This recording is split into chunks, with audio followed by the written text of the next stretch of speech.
we're gonna try something here. I'm gonna take this off and I'm gonna put a sticker across the back. I got this Tesla sticker. So we're gonna attempt to remove this now. Got a couple tools here. I wanna be really careful with it. We don't know how it's coming off yet. It's so tight. The adhesive that is holding this on is so tight. Got this vinyl cutting tape that has a string on it. Let's see if I can just remove the string. Well, let's see first if we can just get that in there.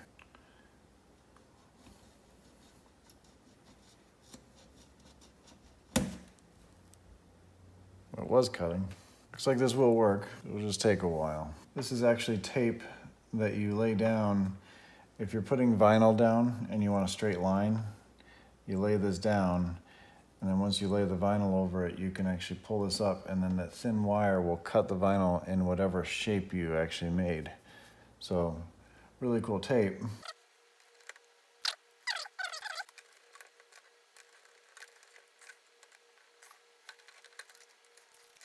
Got good progress so far. This is actually a vinyl plastic razor blade.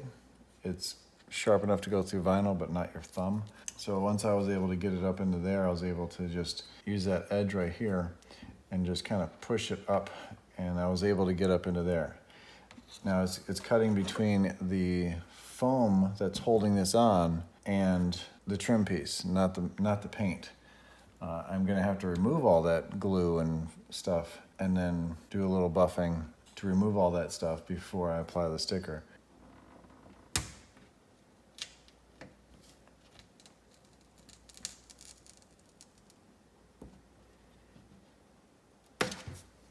And this is actually metal, it's not plastic. Since we know the T is metal, it will go back into place.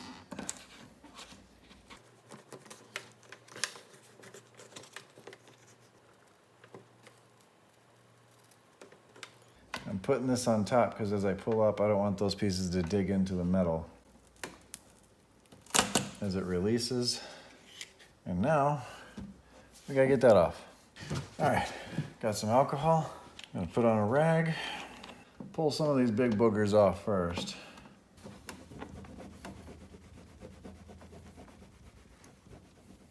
The alcohol just loosens up the glue and allows you to pull it up a little bit. And it's just leaving a thin layer on the paint. And then you saturate it. You can see this is a fast process.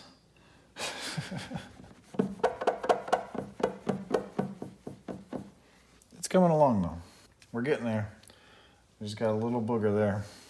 So once you get all the stuff off that you can see, flip to a clean section of the microfiber. Get a lot more alcohol on it and wipe the whole area.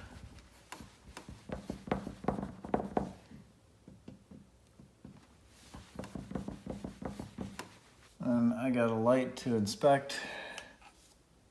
Looks like there's plenty of swirls and scratches, which are expected.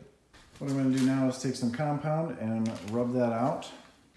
Griot's fast correcting cream, better with a buffer. I haven't set my buffer up yet, but I've got a pad here that I'm going to, so you can use a buffer if you want to, or you can get a pad buffing. The red side is for waxing or finishing. So what you want to do is you want to fill the pad, prime the pad. So you don't want to introduce more scratches. Well, I guess you kind of are, but more fine scratches. Really mix it in there. Not using a ton, but you want to mix it in there. And then you want to dollop a little bit, since there's way too much on here for this, but you put it on here and use some elbow grease. So after you go crazy on the paint, take a microfiber, wipe off the excess.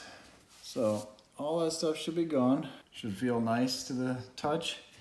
All those fine scratches are out of there from scraping on there. And then what I've got is some perfecting cream. I'm gonna put a little bit on the microfiber. We gotta find center on this. And we gotta figure out how high we want the sticker. Do we want it here? Do we want it up a little bit? I think up a little bit. I think right about there is good. And I'm gonna eyeball it with the same gap crossed. That's pretty good. So then the logo would go there. The logo would sit right on there, up that high. Or do we want it on the curve? Yeah, I kind of want it down just a little bit. This stuff takes time. It's all in the prep work. If you want it to look good, you gotta take the time to do it right. So I can see by running my nail along the bottom, I'm pretty close. Over here, it's a little high. I am pretty picky, if you can't tell. So that's pretty good. So now I need to find center, and then what I'm also gonna do is I'm gonna go inside and cut these apart, and then I think I'm gonna have a 2-inch gap in between each one. And the cool part about this is if you don't like this and you wanna go back to the Tesla logo, you still have the Tesla logo. You just gotta get some foam and line it up. All right, it is the next morning. What I did last night was I took that decal and spaced out the letters every 2 inches. So it's gonna be across like this. It got pretty late last night after doing this, so I decided to shoot this in the morning, which I left my trunk open. Hope it didn't drain the battery. What I'm gonna do now is find the center between the two license plate screws. And it looks like it's about 7 inches, so 3.5. And I'm gonna eyeball this because it doesn't have to be perfect. I'm gonna put a mark. And the reason it doesn't have to be perfect is I'm gonna take a wire and go from this point to the center and measure that it's gonna be center. I don't wanna put a metal tape measure on this and possibly scratch it, introduce some more scratches. So I'm actually just going to place that right on the line on the tape, bring my thumb over to the tail light, put my thumb where the center was, and damn, I'm pretty good.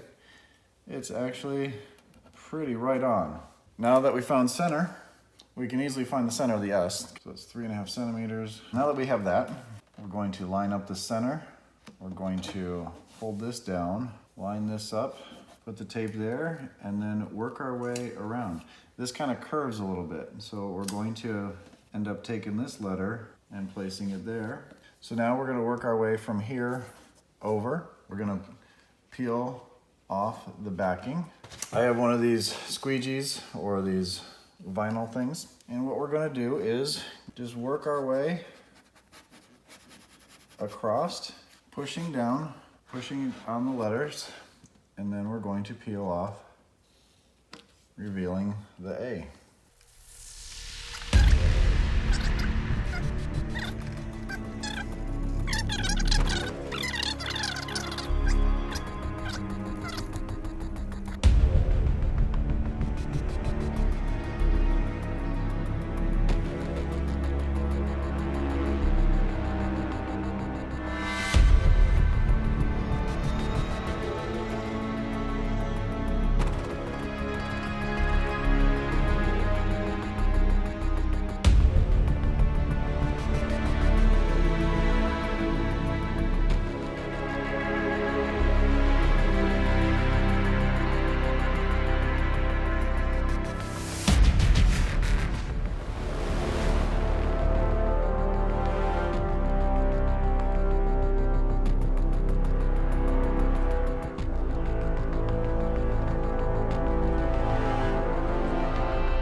So let me know what you think.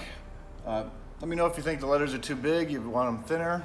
I'm gonna drive around for a week or so. I could always peel them off and put on, I can get some other ones done, a little smaller, thinner print.